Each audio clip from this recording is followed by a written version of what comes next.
Oi, pessoal, boa noite. Eu espero que vocês estejam bem, em casa em segurança. Feliz 2021. Eu espero que esse ano seja um ano muito bom para todo mundo, muita paz, saúde e aprendizado. Hoje eu estou aqui com o Pedro. Oi, Pedro, boa noite, tudo bem? Oi, Caio, boa noite. Boa noite a todos. Bem, galera, a gente vai começar mais um dos nossos workshops aqui do Reactor São Paulo. Esse, inclusive, acabei de falar para o Pedro, é o primeiro evento que a gente está fazendo no ano. E esse ano tem tudo para ser um ano bem cheio de coisas, assim, bem conteúdos. A gente está com algumas coisas diferentes que a gente está planejando e vai ser muito bacana para todo mundo. Bem, eu queria dar as boas-vindas para vocês, para o nosso espaço. Eu me chamo Caio, eu sou o gerente de programas local do Reacto aqui em São Paulo. E eu sou responsável pela curadoria e execução do programa local. Para quem não conhece, o Reacto é um programa global da Microsoft que está presente em mais de 10 países ao redor do mundo. Tudo que a gente faz, o objetivo do programa em si, é simplesmente ajudar as pessoas a se conectarem, a aprender novas habilidades e a criar com novas tecnologias. Então, toda semana, começando nessa semana, né, a gente vai promover algum tipo de conteúdo, workshop, painel, enfim, palestras. Por exemplo, semana que vem a gente vai ter um painel sobre carreiras. A gente vai ter 6 pessoas que trabalham na Microsoft falando como você pode trabalhar na Microsoft. Enfim, vão ter muitas coisas nesse sentido ao longo desse ano. Antes de eu começar o evento, é sempre bom a gente falar um pouco do código de conduta da Microsoft. Sempre é importante porque ajuda a gente a meio que entender um pouco como é que são as regras da casa e ajudar todo mundo a se comportar bem. O código de conduta da Microsoft é muito sobre promover atitudes e comportamentos positivos. Isso inclui também os eventos do Reactor, onde a gente busca oferecer uma experiência respeitosa, amigável e profissional para todas as pessoas, independente de gênero, orientação sexual, aparência, deficiências, idade, raça ou religião. Então, a gente não tolera de forma alguma comportamento assediador ou degradante a ninguém. Então, se por acaso um dia você presenciar uma fala, um comportamento ou até mesmo uma atitude que você julgue inadequada, por favor, se dirija ao nosso site microsoftreactor.com. Lá você vai conseguir encontrar o nosso código de conduta e fazer uma denúncia se for necessário. Antes de eu passar a palavra para o Pedro, eu tenho apenas 2 orientações, né? A gente está utilizando essa ferramenta do Teams Live. Vocês podem enviar perguntas para a gente ao longo da transmissão. Vocês devem ver que já tem alguns comentários que o Pedro deixou para vocês, com alguns links do GitHub. Mas a qualquer momento você pode deixar a sua dúvida e ajudar a gente enfim, ajudar você, né? Ajudar a gente a te ajudar. E quando vocês estiverem fazendo os comentários ou compartilhando as suas dúvidas, só cuidado para não compartilhar nenhuma informação ou dado sensível que você não queira que a gente comente. Todo o conteúdo que a gente está criando aqui, ele está sendo gravado ao vivo. Tudo bem? Então, hoje a gente vai falar um pouco sobre como manipular e limpar os dados. Dados é muito importante, acho que falam muito sobre os dados é o novo petróleo, né? Mas a análise, como a gente analisa eles, talvez seja a grande oportunidade de negócio. Mas se a gente não conseguir ter bons dados, talvez essa mágica não consiga acontecer de forma sustentável e escalável também. Então, hoje a gente vai falar um pouco sobre essas oportunidades, como vocês podem aprender e, enfim, estar de acordo com os padrões da indústria. Quem vai estar fazendo essa facilitação para vocês hoje, dessa sessão, é o Pedro. O Pedro, ele é professor do Departamento de Ciência da Computação da UFMG. Ele também é formado em mestre em Ciência da Computação pela Universidade Católica de Minas Gerais e também é doutor pela UFMG. Já estudou um tempo nos Estados Unidos, na França, enfim, tem muitas publicações em vários coletivos acadêmicos, enfim, acho que vocês estão em ótimas mãos. E é isso, gente. Vamos começar, Pedro? Ô, Caio, obrigado. Vamos lá. Então, gente, uma boa noite a todos. Sejam bem-vindos a esse workshop. Eu vou compartilhar minha tela aqui. Vamos lá. Acho que agora todo mundo vendo minha tela, né? Então, gente, esse aqui é o repositório que vamos trabalhar hoje, tá? É um repositório de vários workshops do Reactor e hoje, no workshop de hoje, é o número 1, é o Cleaning and Manipulating Reference. É esse notebook aqui. É importante também que ele vai, em algum ponto desse notebook, ele chega a usar um dos arquivos aqui do repositório, se não me engano, o Housing Dataset, tá? Então, o Housing Dataset Sample, um dos dois. Então, é importante que você tenha acesso, eu coloquei no Teams o link para ele. Um pouco mais, então eu vou abrir aqui, tá? Então, esse aqui é o workshop. Por favor, Caio, ou participantes, me avisem se a fonte não estiver adequada. Se eu tiver que aumentar um pouquinho, eu aumento ela aqui para vocês, tá? Que mais? Eu vou falar rapidamente aqui, para quem quiser me contactar depois, o meu e-mail é olmo, deixa eu, na verdade, eu trocar aqui para um markup. Isso. Tá. Meu computador está meio carrocento aqui. Vamos lá. O meu e-mail é olmo@dcc.ufmg.br, DCC do Departamento de Ciência da Computação.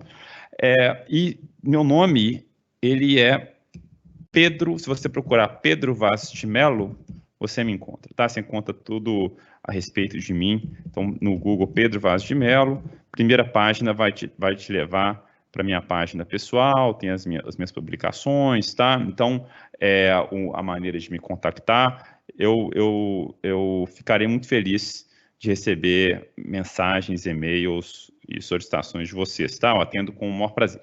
Então, como o Caio falou, o meu background é de Data Science. É Data Science, Machine Learning, aprendizado de máquina, principalmente Applied Data Science. Eu tenho muitas publicações de uso de Data Science para resolver problemas práticos do mundo real. Então, eu me sinto muito confortável para dar o workshop de hoje.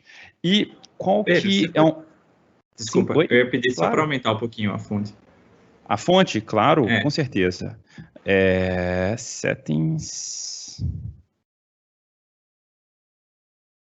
Vou procurar aqui, ó, font size. Pronto. Debug. Acho que é aqui, ó. Então, será que é isso aqui? Deixa eu ver se vai resolver.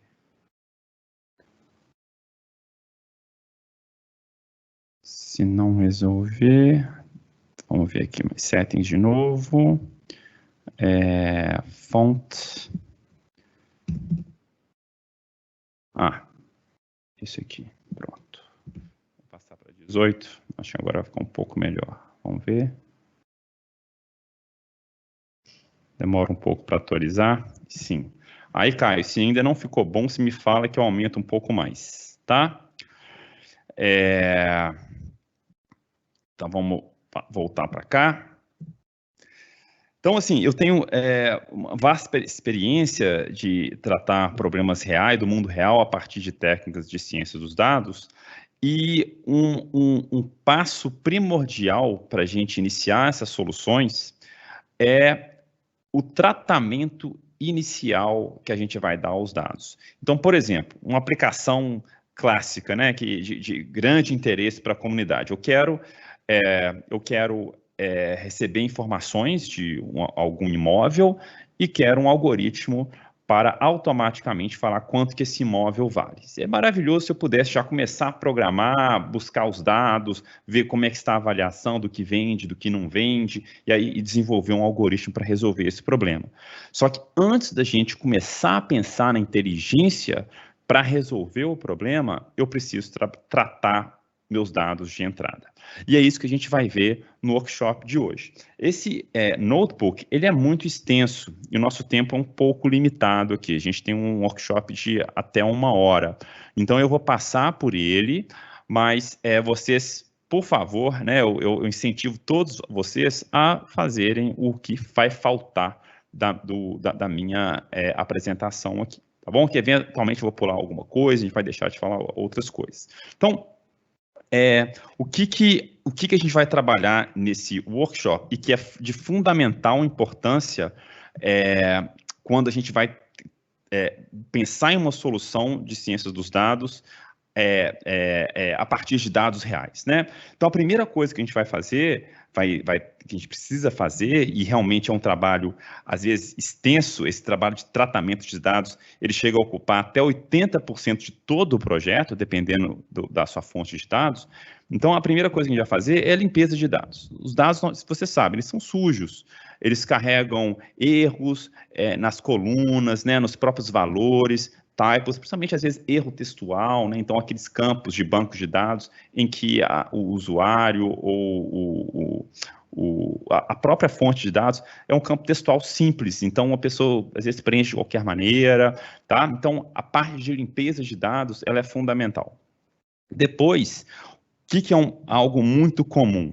Eu vou usar dados de múltiplas fontes. Então, nesse exemplo de prever o preço de um apartamento, ou prever se o apartamento vai vender ou não, ou quanto tempo vai demorar para vender o apartamento, eu gostaria de buscar informações de diversas fontes. Por exemplo, informações do IBGE, informações demográficas da minha cidade, de renda, etc. Informações desses portais de vendas de apartamentos, Zap Imóveis, né, Viva Real, etc.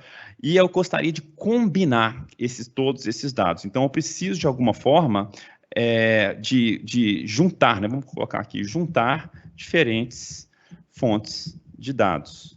E a gente vai ver como que o Python oferece maneiras muito fáceis e simples para a gente realizar essa tarefa. E, por fim, uma vez que agora eu limpei meus dados, juntei as fontes de dados de forma inteligente, né, de forma adequada para eu começar a trabalhar, antes da gente desenvolver a inteligência, eu preciso e devo, né, se eu quiser economizar tempo, eu preciso explorar e visualizar os dados. Então, eu vou começar a realizar algumas análises de correlação, plotar alguns histogramas, entender como que meus dados estão distribuídos. E esses 3 passos muito importantes num processo de desenvolvimento de soluções de ciência dos dados estão todos aqui nesse workshop, nesse notebook, muito bem representados, tá?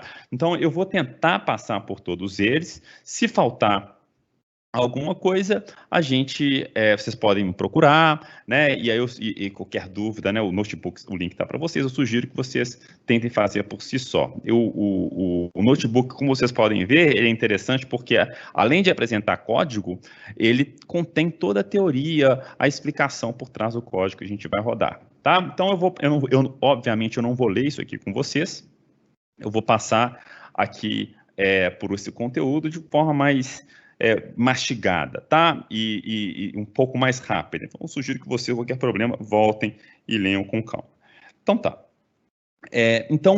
O que a gente vai trabalhar aqui, uma forma muito boa para a gente trabalhar com dados, é usar essa biblioteca Pandas do Python. Com essa biblioteca, eu consigo carregar dados e exibir esses dados, manipular esses dados de forma muito fácil. Então, o que a gente está fazendo aqui logo de cara, tá? Eu já estou carregando, eu estou importando, né, essa biblioteca, estou importando também uma base de dados muito usada pela comunidade, que é a base de dados de íris, né, de pétalas de flores, né, que tem a largura, o comprimento, que é amplamente usada nessa comunidade de aprendizado de máquina, que é uma biblioteca muito simples. Então, o que a gente vai fazer? Eu vou carregar esses dados e depois eu vou carregar esses dados em um data frame Pandas, tá? Então, com essas células, esses pequenos comandos, eu já consigo carregar para a memória, né, um conjunto de dados inteiro. E depois de carregar esses dados, eu já consigo, com algumas funçõezinhas, ter uma noção dos dados que eu carreguei. Porque, por enquanto, eu não sei nada, né? Eu sei que existe uma base de dados íris, com algumas informações de flores, mas o que tem lá? Quantas linhas, quantas colunas? Então, eu tenho alguns métodos pandas que permitem que eu já consiga ter uma noção dos dados que eu estou trabalhando. Por exemplo, esse método inf, Se eu digitar aqui, aqui é a minha variável, né, que armazena a minha base de dados. Se eu usar o método info do data frame, eu vou obter quais informações? Olha, eu tenho 150 linhas, tá? A minha base de dados tem 150 linhas e tem essas colunas aqui, ó. Tem o comprimento da cepa, né? Da pétala também, o comprimento e a largura delas também, tá? Medidas em centímetros. Então, já começo a ter uma noção boa da minha base de dados.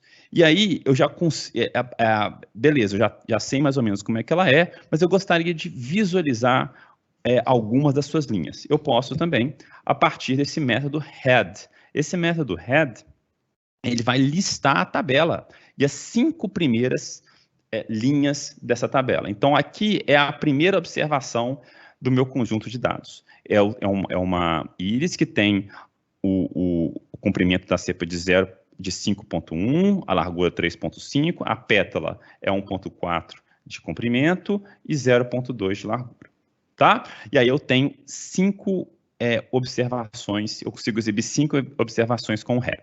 E ao longo nesse notebook, vocês vão ter alguns exercícios, tá? Alguns eu vou fazer para vocês, outros não. Eu posso começar a fazer esse exercício. Faço o primeiro, tá? Que eu sugiro que vocês façam. Então, por exemplo, eu quero exibir mais linhas dessa minha tabela. É possível fazer isso? É possível. E aí, no notebook, a gente tem essa funcionalidade. Se eu rodo o método com interrogação depois, ele vai mostrar a documentação desse método, inclusive o parâmetro. Olha, o default n é igual a 5 linhas, então se eu quiser exibir mais, se eu quiser exibir, por exemplo, 10 linhas, é só colocar como parâmetro quantas linhas que eu quero exibir, tá? Então, a gente tem todas essas facilidades. Esse é o começo da tabela, as primeiras linhas. Se eu quiser exibir as últimas linhas da tabela, eu consigo também através do método tail. Então, aqui eu tenho as 5 últimas linhas da minha tabela. E aí, a partir desses métodos muito simples, olha, eu já consegui carregar uma base de dados, exibir o número de linhas, né, quantas colunas, quais são os nomes das colunas, ter uma noção dos valores, né, dos primeiros valores, dos últimos valores, muito rapidamente. Isso, gente, há 20 anos atrás, quando eu comecei a trabalhar com isso, era impensável. Os códigos eram gigantescos, você tinha que salvar em arquivo, eram horríveis. Hoje em dia, com alguns poucos segundos, a gente já consegue ter essa primeira noção de como são os nossos dados, tá? Então, legal. Agora, a gente vai começar a tratar os dados. O primeiro problema que eu falei para vocês é limpeza de dados. O que acontece muitas vezes em bases de dados que a gente carrega, bases de dados reais, né? Elas contêm dados faltantes. Ou seja, é comum eu ter em uma dessas colunas aqui, eu não ter valor nenhum, tá? E aí, o que eu faço? Esse é um problema. Isso vai depender da aplicação. Tá? Eu posso eliminar a linha inteira, posso eliminar a coluna inteira, eu posso preencher esse dado faltante com algum valor, e todas essas funcionalidades são facilmente, são providas, né, de forma muito fácil pela essa biblioteca Pandas. A gente vai ver alguma dessas funcionalidades aqui. Tá? Primeira coisa, o que é um dado faltante? Como é que ele é representado pelo computador, pelo Python? Basicamente de 2 maneiras, tá? E que tem algumas sutilezas que envolvem essas 2 maneiras. Quais são elas? Uma é o none, tá? É o none que representa not a number. Esse none, ele é bem resolvido pelas bibliotecas NumPy, bibliotecas matemáticas, o que não acontece com o outro tipo para dados faltantes, que é o dado, aqui eu acabei editando aqui, ó, sem querer, só bater um X-Enter aqui, que é o none, tá? Então, esse tipo de dado none, ele é de objeto e basicamente representa a mesma coisa. Só que o tipo none, ele não é interpretado como um tipo numérico. Ele serve para texto, tá? Serve para assim, aí para inteiro também, né? O none não. O none é só para tipos ponto flutuante. E aí isso nos dá alguns problemas, tá? Então, por exemplo, vamos criar aqui um array num Python um array NumPy, tá? Dessa biblioteca numérica aqui do Python, com um valor none. O que vai acontecer? Note que eu tenho 2, 6 e 8. Isso aqui poderia ser, por exemplo, uma quantidade de laranjas, por exemplo, que eu colhi a cada dia, né? E teve um dia que tem um none aqui. O que isso significa? O array, por causa desse none, ele vai ser transformado inteiro como um tipo objeto. Já não é um tipo inteiro mais o meu vetor, é um tipo objeto. E aí isso me dá vários problemas. Por exemplo, se eu quero realizar a soma desses valores, o que vai acontecer? Por causa do none, ele não vai conseguir fazer nada. Vai, inclusive, ocorrer um erro, tá? Então, meu código para, literalmente para. Por quê? Porque não existe a operação de soma que é necessária, né? O mais, né? A adição, ela não existe para o tipo de dado object, que é o tipo de dado none, tá? Então, aí eu vou ter um problema. Então, aí, para resolver esses problemas, para o meu código não dar erro por causa de missing values, né, de dados faltantes, eu posso usar o tipo none, que aí sim, ele já é um tipo numérico e como ele é um tipo de ponto flutuante, essas operações funcionam. Então, se eu somar none com 1, vai dar aquele erro. Agora, se eu somar o none com o 1, não dá erro, no entanto, me oferece muita coisa. Por quê? Porque qualquer operação que envolve none, seja multiplicação ou soma, o resultado vai ser sempre none. Tá?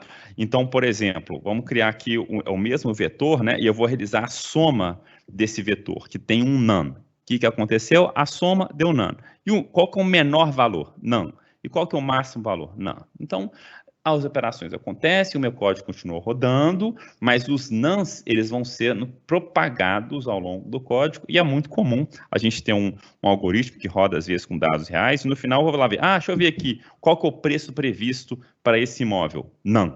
Por que none? Porque em algum ponto existia um none que foi sendo propagado até o meu resultado final. Tá? Aí o que acontece se eu adicionar então um none com um none? Vocês já sabem, none é um ponto flutuante, o none ele é um tipo objeto, se eu somar os dois vai dar um erro, porque a soma não existe para none, tá bom? Legal. E em pandas, como é que o none e o none são tratados? Vamos ver aqui, tá? Eu vou criar aqui agora uma série muito simples em pandas, tá? É uma série com 3 valores, 1, 2, 3, são tipos inteiros, né? Já coloquei aqui, então é uma série do tipo inteiro. E agora, o que acontece, tá? Se eu colocar qualquer valor dessa série, por exemplo, o primeiro valor, como none, o que vai acontecer? Olha o que o Pandas faz. O Pandas lida com valores numéricos. Então, uma coisa boa que ele faz, ele vai converter o none para um none. Legal, então vira numérico. Mas, ao mesmo tempo, ele vai fazer o que a gente chama de upcast. Um vetor que era do tipo inteiro, por causa do none, ele se transformou num vetor do tipo ponto flutuante. Tá? Então, o lado bom é que ele converte do none para o none. O lado ruim, né, é que ele faz o upcast. Tá? Então, ele vai alterar o valor. Tá bom? Legal. Então, agora a gente vai começar a ver, então, assim, que também é o lado bom. Eu não tenho que me preocupar muito se eu estou num ambiente pandas, trabalhando com dados pandas, eu não tenho que me preocupar muito se é none ou none. Vai ser sempre none. Tá? Tentei colocar um none aqui, virou none. Tá tudo none, não vai dar erro de operação, isso é excelente. Vai poder calcular as médias, as somas, ótimo para mim. Então, o que a gente vai fazer agora? Eu não gostaria que os non's se propagassem. Eu não gostaria de calcular uma soma, calcular uma média, calcular uma previsão e o resultado ser none. Então, o que eu preciso fazer? De alguma forma, eu preciso tratar esses valores faltantes, esses valores non's. E aqui a gente vai ver algumas funçõezinhas muito rápidas de Python que resolvem esse problema para a gente. Né? O isNull, notNull, dropNA e o fillNA, que vai conseguir identificar onde tem null, onde é que tem none, onde é que não tem none, né? E vai conseguir descartar linhas ou colunas da tabela quando tiver none. E também, caso eu não queira descartar, eu posso, por exemplo, falar assim, ah, não, onde que é none, eu vou colocar 0. Eu vou assumir que é 0, tá? Então, eu consigo fazer tudo isso de forma muito simples em Pandas. Então, vamos lá. Primeiro, para detectar se tem valores faltantes na minha tabela. Muito fácil. Eu vou usar aqui o isNo. Então, eu criei um vetor, tá? Com 0, um none, um caractere vazio, né? E um none. Quando eu converti isso aqui para Pandas, o none, esse none do NumPy e o none viraram um none tradicional, né? Vou até colocar aqui, ó, example, para vocês verem o vetor, né? É um 0, é um none, é um caractere vazio, né? E aqui é um none. Aqui ele até colocou um none aqui, né? Mas depois ele vai alterar para a gente. Então, aí, quando eu vou perguntar quais deles são null, ele vai adicionar, ele vai indicar que o null é o segundo e o último valor, tá? Onde é que tinha o none e onde é que tinha o none, tá? E aí, esse aqui é um vetor booleano, porque ele vai indicar em quais desses índices eu tenho valores faltantes. E aí eu consigo trabalhar. Ah, então, beleza, na minha série, esses são os índices onde é que tem valores faltantes, então é aqui que eu quero trabalhar. É aqui que eu quero remover, é aqui que eu quero mudar o valor para 0, por exemplo, ou para qualquer outro valor. Tá? Legal. Se eu posso também fazer o contrário, né? Eu posso rodar o not null, que vai me dar o oposto, né? Aonde que não é nulo. Que aí eu posso, por exemplo, criar uma tabela só com os índices em que eu não tenho valores nulos, tá? Então, vocês podem tentar aqui o exercício 4. Beleza, então vamos lá. Como que eu descarto valores nulos? Maneira mais simples, mais boba, tá? Olha o exemplo 3 aqui, essa tabela, né? Eu tenho a linha 0 e a linha 2 com valores nulos. Se eu simplesmente atualizar esse exemplo 3 com a função dropNA, ou dropNone, drop valores nulos, ele vai manter somente as linhas em que eu não tenho valores nulos. E notem que 0 não é um valor nulo, é um inteiro perfeito. E o caractere vazio também não é um valor nulo, é simplesmente um caractere vazio, tá bom? E só um detalhe, gente, aqui, ó, na verdade, ele não converteu para o none, né, para none, porque o tipo dessa série é o objeto. Se fosse um tipo numérico, aí ele converteria para none, tá? Legal. Então, vamos lá. Aqui, por enquanto, trabalhamos com uma dimensão só. Podemos também trabalhar com mais de uma dimensão, que é esse exemplo 4, né? Essa tabela de exemplo 4 aqui, eu tenho uma matriz, né? Então, eu tenho 3 observações, e essas observações, elas têm 3 valores cada uma delas. Eu tenho alguns nones aqui. Eu achei meio baixo a fonte ruim aqui, né? Eu acho que ele vai atualizar daqui a pouquinho para nós. E aí, o que eu posso fazer? O que acontece quando eu dou um drop NA nessa tabela? Ele vai remover todas as linhas, isso é uma ação muito drástica, né? Então, ele vai remover todas as linhas que tenham valores none. Eu vou só tentar aumentar essa fonte aqui, gente, que não estou gostando. Estou achando muito pequenininho. Vamos ver se eu colocar aqui um size. 14. Deixa eu ver se eu consigo achar isso aqui fácil.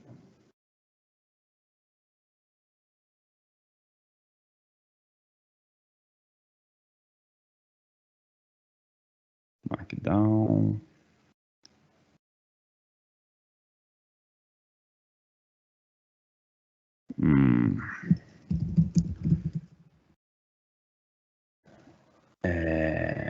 Vamos tentar aqui colocar 18. Se não der, tá? Eu descrevo para vocês. Tá. Então vamos lá.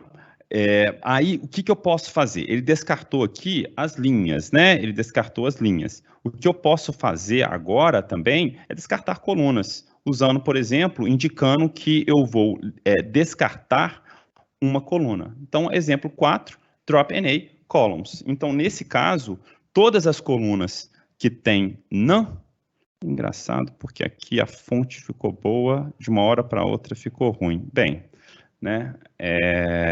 Vamos tentar aqui. Mais uma vez, não estou gostando dessa... Talvez se eu colocar aqui um terminal, eu acho que... Vamos tentar view. Onde é que tem um zoom aqui? Eu acho que aqui, se eu colocar Ctrl...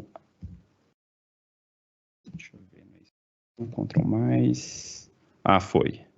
Só que eu não tô achando que tá aumentando. Deixa eu ver se aumentou ali.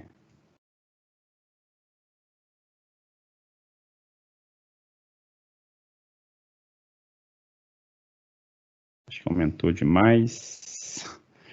Vamos ver aqui. São os problemas do ensino remoto, hein? Isso aí não tem muito jeito. Deixa eu ver. Aqui ficou muito grande. Vamos tentar reduzir um pouquinho. Peço um pouco de paciência, mas isso aí é para o bem de vocês, porque eu tenho certeza que vocês não estão enxergando nada ali. Vamos ver, vamos descer um pouquinho. Imagino que agora deve ter melhorado. Eu só preciso reduzir essa fonte 18, eu vou reduzir aqui para 16, para não ficar também muito grande. Beleza, eu acho que agora vai ficar melhor. Beleza, então vamos seguir em frente. Qualquer problema, Caio, se o pessoal reclamar, tá? Você me fala que aí eu tento acertar aqui, tá bom? Então vamos lá. Então eu consegui eliminar colunas, né? Então se eu usar o drop NA com colunas, ele elimina uma coluna. Mas de novo, gente, isso aqui são medidas muito drásticas. Dependendo da minha base de dados é isso, elas vão ter muito ruído, muitos dados faltantes. Se eu usar esses métodos sem cuidado, eu vou ficar com coluna nenhuma, não vou ficar com linha nenhuma na minha base de dados, eu vou estragar todos os meus dados. Então, eu consigo parametrizar esses métodos e usando o que eu vou fazer para eliminar. Por exemplo, eu posso usar o how igual a all para alterar, né, para indicar que eu só vou eliminar células quando todas os valores, tá, da linha forem none. Aí eu elimino. Então já fica um pouco mais, eu consigo preservar mais a minha tabela, né? Então, por exemplo, o que a gente está fazendo aqui? Criamos uma coluna nova em que todos os valores são none. E aí eu quero só eliminar essa terceira coluna. Então, o que eu posso fazer? Eu posso usar o drop NA, né, normal, nesse exemplo 4, que é o que eu vou fazer aqui, ó. Esse aqui é um dos exercícios, né? Eu vou fazer esse exercício aqui para vocês. Então, eu vou eliminar colunas, e eu vou colocar aqui o how igual a all. Quando eu faço isso, o que vai acontecer? Ele não vai eliminar a coluna 0 e 1. Por quê? Porque ele só vai eliminar colunas em que todos os valores são none, ou são nulos. Tá bom? Então, eu consigo parametrizar esses métodos de forma a obter o que eu quiser. Por exemplo, posso também, olha, quando eu tiver pelo menos 3 valores, na verdade, eu vou manter todas as linhas que tenham pelo menos 3 valores não nulos, que é esse parâmetro trash aqui. Então, quando tem 3 valores não nulos, ele preserva para mim. Eu posso alterar para 2? Posso. Aí ele vai pelo menos 2 valores não nulos. Aqui, ó, esse tem 2 valores não nulos, aqui tem 2 valores não nulos, então ele preserva a linha para a gente. Tá? Beleza. Outra forma, não quero eliminar. Eu sei o que está acontecendo. Eu sei que esses valores nulos aqui é que a pessoa, o usuário, em vez de colocar 0 lá para mim, ele deixou em branco. Aí, em algum momento do processamento, isso virou none. Não quero. Então, eu quero converter todos os nones para 0. É possível? É possível. Então, eu vou criar aqui uma série, tá? Com alguns valores none. E aí, esses valores none, eu quero atualizar eles para 0. Como que eu faço? uso o método fill_none, né? fill_na, que aí eu passo com que valor que eu quero preencher. Quero preencher com valor 0. Então, eu vou converter essa série em uma série sem valores nulos, em que os valores nulos são trocados por 0. Tá? Beleza. O que acontece se eu tentar atualizar com espaço vazio? Vou deixar esse exercício para vocês fazerem, tá bom? Outra maneira mais inteligente para a gente preencher esses valores faltantes. Olha só, parece que aqui tem um valor crescente, né? Parece que é uma série crescente. 1, 2, 3. Então, se é realmente uma série temporal, uma série que mostra algum tipo de evolução, é estranho a gente colocar o 0 aqui. Será que tem uma maneira mais inteligente? Será que eu consigo preencher com o último valor visto? Por exemplo, ao invés de colocar 0, eu coloco 1 aqui. Ao invés de colocar 0, eu coloco 2 aqui, que aí eu mantenho esse padrão de evolução? Sim, tem como a gente fazer isso com o fill_na e usar esse método forward fill, tá? Ou de preencha com o valor anterior. Ó, então, o primeiro none foi preenchido com o anterior. O segundo none foi preenchido com o valor anterior. Tá? E da mesma forma, eu posso usar o backfill. Em vez de usar o valor anterior, eu uso o valor seguinte. Então, o primeiro none foi preenchido com o seguinte e o segundo none foi preenchido com o seguinte. Tá? Os dois funcionam mais ou menos da mesma forma. Só qual o valor que eu vou usar, o anterior ou o valor seguinte. Tá bom? Então, essas coisas já ficam bem mais interessantes. Outra coisa que a gente pode fazer aqui também, né? Eu posso preencher de acordo esses dados com múltiplos valores, né? Com múltiplas dimensões, eu posso preencher usando o forward fill pelo eixo, né? Ou pela linha, que foi o que a gente fez aqui, né? Então, esse valor faltante, o primeiro none, eu vou preencher com o valor anterior daquela linha. Esse valor faltante, eu preenchi com o valor anterior da mesma linha. E fiz isso para todos os valores faltantes. Por que esse aqui não foi preenchido? Porque não existia valor anterior para ele. Então, qual que é o valor anterior dele aqui? Não tem. Então, eu fiquei sem conseguir preencher esse valor, né? Tem alguma forma de eu preencher esse valor? Olha, eu acho que sim. Vamos trocar aqui o axis para 0. Né? Se eu trocar o axis para 0, esse valor agora foi preenchido, né? Com 2. Então, nesse exercício daqui, se eu fizer, né, que eu quero uma tabela sem valor faltante nenhum, é possível? Olha, eu acho que é possível. Então, se eu faço, primeiro preencho com a minha versão inicial, que eu tenho esse valor faltante. Depois, eu posso preencher essa tabela restante, vamos andar rápido aqui, eu vou usar um forward fill com o axis 0. Aí, nesse caso, tá? Eu vou preencher esse valor faltante com o anterior aqui da coluna. Pronto.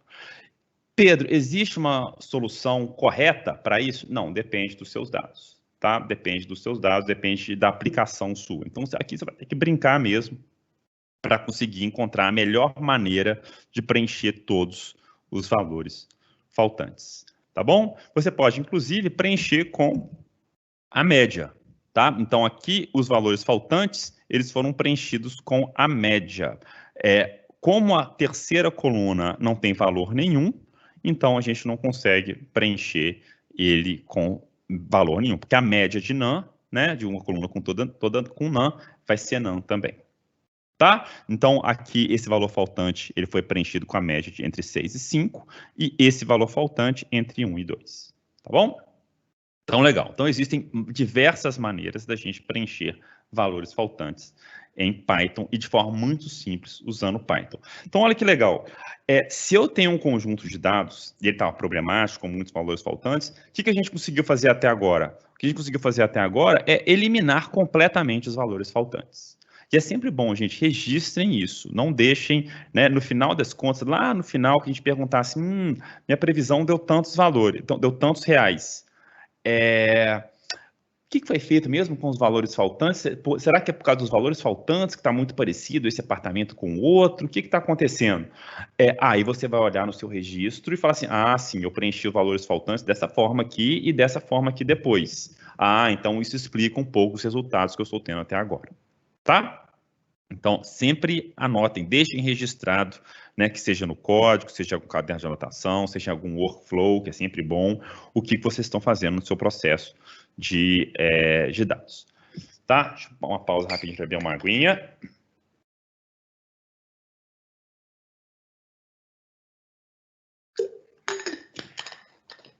Beleza. Então, agora, outra parte importante do nosso curso, né, do nosso workshop, do processo, é dados duplicados. Então, eu tenho uma tabela em que eu tenho um dado duplicado. Isso aí acontece, tá? Às vezes o cara aperta simplesmente, pode acontecer por maneiras um pouco mais sofisticadas, né? Então, no próprio registro, tem muitos dados duplicados, ou então pelo próprio erro do sistema. Você dá um submit, clica 2 vezes no submit, aí de repente você enviou uma mensagem duplicada, tá? Ou então você registrou os dados 2 vezes. E é importante que a gente remova esses dados duplicados. E esse processo é muito simples, tá, gente? Não tem muito mistério. Então, aqui nesse caso, eu tenho essa tabela. E se eu usar o método duplicated, o que ele vai fazer? Ele já vai indicar para mim quais são os dados duplicados e quais não são. Por que o primeiro, né, a ser duplicado é o 2? Porque é a primeira linha em que, considerando todas as linhas anteriores, eu tenho uma linha exatamente igual. E não faz sentido, né? Normalmente não faz sentido a gente manter dados duplicados. Às vezes é bom, porque eu quero manter uma contagem. Então, por exemplo, vamos supor que aqui eu quero, coisa bem boba, né? Tipos sanguíneos, né? Então, aqui eu tenho uma pessoa de sangue, na verdade, aqui pode ser também um label, né? Aqui pode ser, né? Sei lá, o bairro que a pessoa mora, né? O bairro 1, aqui é o bairro 1, aqui é o bairro 2. Então, às vezes eu quero manter os dados duplicados. Eu vou ter que pegar essa tabela aqui, transformar ela em uma outra tabela com uma contagem. Eu tenho uma pessoa nesse bairro com sangue A, tenho 2 pessoas com sangue tipo A nesse bairro, e assim por diante. Tá? Outras vezes eu quero simplesmente remover, porque quer dizer a mesma coisa, então eu não quero. Isso pode ter vindo de alguma fusão de outras bases de dados, então eu não quero manter esses dados duplicados. Aí eu vou identificar os dados duplicados, e depois de identificar, eu vou simplesmente eliminar da minha tabela os dados duplicados. Agora eu tenho só dados distintos. Notem que eu tenho 2 tipos B aqui, mas um tipo B é desse bairro 2, o outro B é desse bairro 3, né? Estou falando bairro porque só para a gente, né, deixar mais intuitivo aqui. Agora, se não me interessa, se eu não posso ter dados duplicados com uma dada coluna, eu posso remover também pela coluna. Então, agora, na minha tabela real, eu não tenho dados repetidos aqui na coluna letters, que eu coloquei aqui. Tenho só o A e tenho só o B. E eu vou remover quais? Quais que eu estou removendo? As primeiras que aparecem, as últimas que aparecem, você que vai definir. Nesse caso, o default é manter sempre as primeiras. Mas você pode alterar esse parâmetro para remover as linhas, manter as últimas, né? Colocando last aqui. Tá bom? Então, legal. Então, isso aí é a remoção de dados duplicados. E agora fechou. Tá? Então, até esse ponto daqui, o que a gente conseguiu ver? A gente conseguiu pegar um conjunto de dados e deixar ele limpinho. Então, eu tenho uma tabela que eu busquei de alguma fonte, né? E consegui remover dados faltantes e remover duplicadas. Meus dados agora estão limpos. O que falta? O que vai acontecer agora? Que essa segunda parte do workshop que eu vou falar rapidamente com vocês, porque não vai dar tempo de a gente passar por ela toda. Nessa parte aqui, eu já estou assumindo que eu tenho tabelas pandas limpas e eu gostaria de combinar elas. Né? Eu tenho uma informação sobre os funcionários de uma empresa e tenho uma informação sobre os supervisores daquela empresa. Eu quero juntar quem que é o supervisor de qual funcionário. Gostaria de colocar tudo isso numa grande tabela. Posso fazer isso? Posso, porque às vezes vai transformar, vai deixar mais fácil para mim o processamento do meu algoritmo. Porque lembrem, gente, o que é importante? Quando eu tiver uma solução para fazer, vamos voltar àquele exemplo inicial, eu quero prever o preço de apartamentos. né? Se eu tenho, para cada previsão, se eu tiver que pegar o dado de uma tabela, procurar na outra tabela o ID correspondente do bairro, e aí depois no bairro eu tenho, né, alguma outra informação que eu tenho que ir para uma outra tabela e buscar. Se eu tiver que fazer isso toda vez, sempre que eu quiser gerar uma previsão, meu algoritmo vai ficar muito lento. Então o que a gente faz antes? A gente junta tudo, já processa os dados para deixar as informações todas já ligadas de forma eficiente para que o meu algoritmo seja rápido, seja eficiente também. Tá bom? Então, vamos começar aqui com um exemplo simples. O que a gente vai fazer, basicamente? O que a gente tem representado aqui nesse workshop? Duas maneiras simples de realizar essa junção de tabelas. A merge e a concat. Tá? A merge, ela vai conectar tabelas por colunas. Então, eu quero pegar o ID do funcionário numa tabela com o ID do funcionário na outra e juntar essas duas tabelas. A concatenação, ela serve mais quando eu tenho, olha, eu tenho esses funcionários do departamento A e esses outros funcionários do departamento B. Então, junta esses dois num tabelão para mim, fechou. Tá? Aí não tem muita inteligência, né? Ou então, eu tenho essas informações desses funcionários e tenho em outra tabela essas outras informações desses mesmos funcionários. Concatena essas colunas para mim. Agora eu tenho mais informações de todos os funcionários. Tá bom? Então, a gente vai ver basicamente essas duas funções. E nós vamos começar com esses joins, né?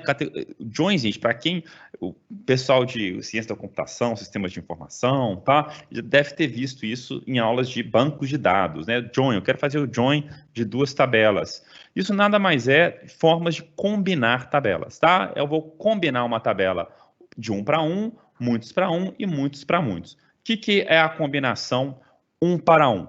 Vamos colocar aqui uma tabela que eu tenho alguns funcionários, aqui o identificador do funcionário, né, o índice do funcionário, né, a gente pode pensar como isso, simplesmente um índice da linha, e aqui a qual grupo cada funcionário pertence. E eu tenho uma segunda tabela, em que eu tenho o mesmo funcionário, tá, os funcionários, e tenho também quando que eles foram contratados. O que eu quero fazer aqui? Eu quero simplesmente juntar essas duas tabelas. Eu quero criar uma tabela com todas essas informações. Né? Como é que eu posso fazer isso de forma muito simples, sem muita, né, sem parametrização nem nada? Eu posso usar um merge. Se eu usar um merge, olha só, ele vai entender que existe uma coluna employee nas duas tabelas. Essa coluna employee, ela vai ser tratada como um índice dessas linhas, e aí ele vai juntar linhas que tenham o mesmo índice. Então, o Gary, na primeira tabela, ele estava com account, e na segunda, a data de contratação dele foi 2017. Agora eu tenho uma tabela com todas as informações dele. Né? Que mais que eu posso ter? Eu posso combinar de forma um pouco mais complicada, que é um many-to-one joins. Então, eu tenho uma tabela agora em que eu tenho o grupo, né? Deixa eu colocar isso aqui, isso. Eu tenho agora o grupo, que é o accounting. Quem que é o supervisor de quem está no accounting? É o Carlos. Quem que é o supervisor do marketing? É a Giada. Tá? E eu tenho também, agora o que eu quero fazer? Eu quero fazer um merge da primeira tabela dos funcionários com essa tabela 4. O que vai acontecer? Olha uma coisa estranha que acontece aqui. Tá? Quando eu faço essa junção dessas duas tabelas, o Gary, né, na verdade, o grupo marketing, ele está presente em mais de uma linha, tá? Aí, como ele está presente em mais de uma linha, eu vou duplicar essa coluna supervisor. O que faz todo sentido, né? Porque o Stu e a Mary, eles fazem parte do mesmo grupo e que é também o mesmo supervisor, tá? Então, esse aí é um many-to-one join. E agora, eu tenho também na verdade, esse aqui é só um exemplo simples, tá? Em que eu posso também indicar por onde que eu vou agrupar. Então, se eu não tenho, se o nome não é o mesmo para as duas colunas, aqui no caso era o nome, era o group, tá? Eu posso indicar qual que é a coluna que eu vou usar para juntar essas duas tabelas. E por fim, eu tenho esses joins many-to-many, em que eu tenho um data frame desse tipo daqui, com aqui fica um pouco mais complicado, né? Porque eu tenho o grupo e eu tenho quais as skills, quais as habilidades necessárias para cada grupo.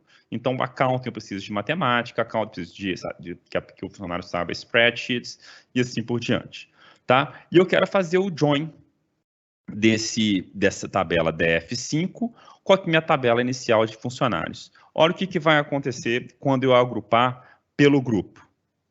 Uai, mas aqui eu não tinha 6 linhas. O que aconteceu aqui? Né? Por que apareceram 7 linhas agora? Porque eu fiz um join do tipo many to many. O Gary, ele é accounting, mas eu preciso, como eu estou juntando essas tabelas, eu preciso de todas as informações que estão aqui, tá? Então, da forma que eu fiz esse join. Então, o que está acontecendo? Eu vou precisar indicar que tem a habilidade Math e tem a habilidade Spreadsheet, que o Gary tem essas duas habilidades. A mesma coisa com o Stu. Então, quando eu faço esse join many to many, normalmente eu gero mais linhas do que nas minhas tabelas, porque eu gero essas combinações, né? O Stu aqui tem duas habilidades, a Mary também tem duas habilidades, a Sue tem duas habilidades, tá? Então, é isso. Agora, o que eu posso fazer também é alterar. Então, na verdade, eu não quero fazer um join completo. Eu quero indicar em quais são as colunas, sobre quais colunas que eu vou fazer o join. Então, só para finalizar aqui, gente, e eu abrir o espaço para as perguntas de vocês, e não atrasar demais, o que eu vou ter aqui? Eu tenho uma tabela com os salários, né, dos meus funcionários, eu quero fazer um merge com a coluna 1. Então, o que eu vou fazer? Qual que é o problema aqui? O problema é que aqui eu estou usando uma coluna chamada nome. Na outra tabela, não sei se vocês lembram, né? O nome da coluna era employee. Como não tem esse match, né, dos nomes, eu vou indicar explicitamente, olha, faça o primeiro join na tabela da esquerda, na coluna employee, e na tabela da direita, faça na coluna name. Aí ele vai fazer o join sem problema nenhum. Tá bom? Então a gente tem alguns exercícios aqui. Gente, isso aqui não é um mundo acabando, tá? É um trem passando aqui do lado aqui de casa, tá bom? Então a gente tem alguns exercícios. Eu vou passar aqui antes de dar a palavra para vocês em todo o notebook. Não vou resolver mais exercícios. Então tem muita coisa ainda para vocês fazerem. Tá? Muita coisa mesmo. Nessa parte de juntar tabelas, é importante que vocês vejam o merge, depois vejam como é que faz. O join, na verdade, é muito parecido com o merge, tá? Então, diversas formas de como juntar tabelas de forma muito simples. E aí tem as operações aritméticas de conjunto que você pode fazer para o join também. Em vez de você gerar muitas linhas, muitas colunas, você pode gerar um conjunto interseção das linhas. Quando tem na primeira e quando tem na segunda tabela, você mantém. Agora, se não tem alguma das duas, você exclui. Tá? Ou então você pode fazer o conjunto união. Então ele vai gerar uma tabela ali com alguns nãs para você, porque ele não consegue preencher com os valores da primeira ou da segunda tabela. Tá? Então, existem essas oportunidades, essas funcionalidades, né, de fazer outros tipos de join, de combinar tabelas mais complicadas, alguns exercícios aqui para vocês. E aí, depois a gente vai ver formas de concatenar. Então, eu tenho funcionários do setor A e do setor B, concatena isso para mim, tá bom? Concatena essas colunas, que também é muito simples, formas muito simples de realizar junção de tabelas. E depois a gente vê todas e tem várias funcionalidades, tá? Alguns exercícios para vocês. Aí entra uma parte já mais de aplicação, que é muito interessante também, que é a exploração e visualização dos dados. Que a gente vai ver um conjunto real aqui de preços de casas nos Estados Unidos, e aí a gente vai poder ver assim, o que varia, quais fatores importantes para o preço de casas, né? Está perto do Rio, não está perto do Rio? Qual que é a correlação? Será que quanto maior o preço, mais perto da zona industrial eu vou estar, mais longe da zona industrial? Então, a gente vai conseguir responder alguma dessas perguntas, tanto a partir de estatísticas, quanto também a partir de visualizações, como matrizes de correlação, gráficos de histograma, tá? Então, scatterplots. Então, aqui esse workshop oferece diversas ferramentas para vocês já começarem a entender melhor os seus dados, tá bom? Então é isso, pessoal. Caio, agora eu vou deixar a palavra para os participantes. Se alguém tiver alguma pergunta agora, pode fazer, eu respondo com todo prazer, e não precisa ser pergunta limitada ao que a gente viu aqui no workshop de hoje, tá? Pode ser qualquer pergunta, se eu souber a resposta eu vou dar para vocês, tá bom? E caso você não tenha ainda uma pergunta, mas depois você vai lembrar, Pedro, como é que eu estou tentando fazer os exercícios aqui, não consegui fazer o exercício 13, você pode me ajudar? Claro, só mandar um e-mail para mim, que eu respondo com o maior prazer, tá bom? Então, brigadão, gente. É um prazer, mais uma vez, participar do Microsoft Reactor. E qualquer dúvida que tiverem, podem falar comigo. Bem, galera, a gente ainda tem alguns minutos antes da gente encerrar o nosso evento. Se você tiver alguma dúvida para compartilhar e, enfim, trocar uma ideia com o Pedro, ele vai estar aqui para responder algumas dúvidas. Tem uma dúvida, na verdade, tem duas dúvidas bem pontuais e tem também um feedback. A Margarete, por exemplo, já falou bem bacana para treinar e deixou o obrigado dela. Eu não sei quem deixou essa dúvida, tá? Tá como uma pessoa anônima, mas a dúvida fiquei em dúvida quando usar o merge e o join, e tem um concat também. Quando é que a gente usaria? Ah, legal. O anônimo, né? Tá, beleza, vou responder para o anônimo. Essa pergunta sua é muito pertinente, na verdade. Olha, o join está aqui na parte de concatenação, tá? O merge, basicamente a resposta é o seguinte: o merge, ela é uma operação mais robusta, com mais opções para você fazer as combinações, tá bom? O join, a diferença do join, tá? É que o join, ele é similar ao como a gente aprende a concatenar tabelas em bancos de dados. O join, para você conseguir realizar a operação de juntar, você precisa identificar os índices da tabela. No merge, você não precisa fazer isso. Tanto que a gente concatenou, né? Quase como se fosse um concat, né? A gente pegou uma parte de uma tabela, juntou com a outra e já resolveu o problema. O join não. O join, você não conseguiria fazer isso, e para você juntar tabelas, ele vai fazer essa junção somente pelos índices. O que são os índices? São essas coisas aqui, tá? São os valores únicos que vão identificar cada uma das linhas das suas tabelas. Eu posso até vir aqui com join, né? Essa parte como a fonte está muito grande aqui para mim, eu estou um pouco perdido. Tá, aqui está no merge ainda, beleza. Ainda aqui estamos no merge, ótimo. Agora aqui a gente já foi no join, beleza. Então, olha o que está escrito aqui, e é basicamente a verdade, tá? O join, ele funciona basicamente como um merge, tem o mesmo efeito do merge, mas ele vai fazer um merge apenas nos índices, tá bom? Então, aqui, ó, o que ele vai fazer? Deixa eu ver se aqui eu tenho uma... Beleza. Eu tenho essas duas tabelas aqui, tá? O que a gente fez? O que foi feito nessa tabela? Os índices são os empregados. Então, quando você criou os índices, definiu os índices com os empregados, né, como o nome dos empregados, ele já faz o join automaticamente para você.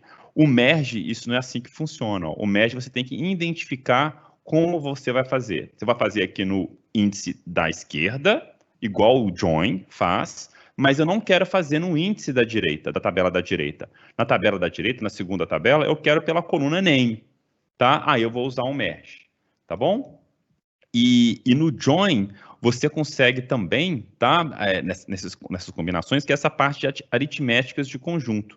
Então, que você consegue fazer com um merge similar ao que a gente aprende no curso de banco de dados. Eu consigo fazer um inner join, um outer join, né? Joins mais complexos, tá? Então, qual que é a dica que eu dou para vocês aqui, né? A dica básica: usem um merge, tá? Aprendam um merge. Python, esse é um grande problema com a linguagem Python, tá? Python não é...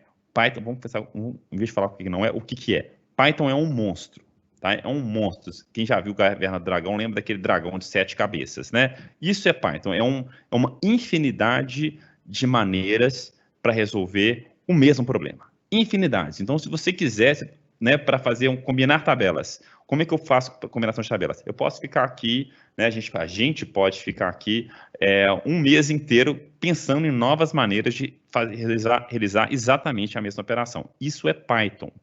Então, é bom a gente, às vezes, se especializar. Então, se eu vou trabalhar muito com a junção de tabelas, foquem no merge, que é o que consegue fazer tudo. Tá bom? Essa é a dica que eu dou para vocês. Olha, teve outros feedbacks também, dizendo que foi muito boa a aula e gostaram demais do conteúdo. Tem uma outra pergunta agora do Igor.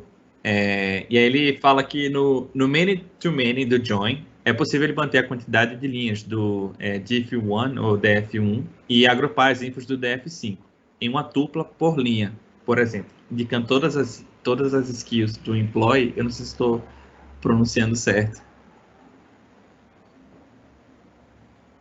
Pedro?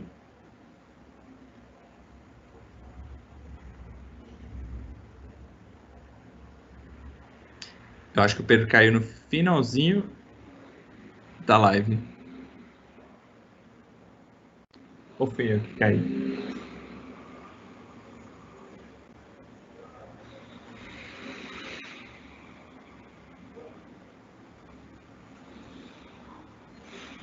Tá funcionando para vocês, gente?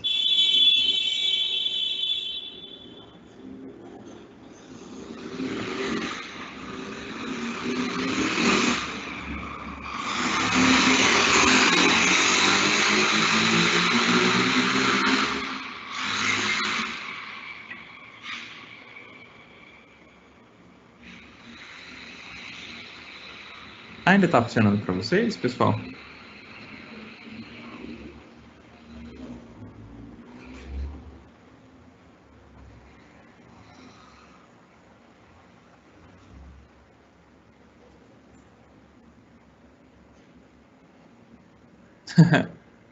Dá para funcionar a buzina. Bem, eu vou dar mais um minuto ou dois para ver se o Pedro vai voltar. Talvez tenha sido a internet na casa dele. Na verdade, eu fiquei na dúvida se era a minha casa ou se era a casa dele, mas enfim, aparentemente deu certo. Bem, antes da gente encerrar, pessoal, eu queria convidar vocês. Deixa eu até compartilhar minha tela aqui.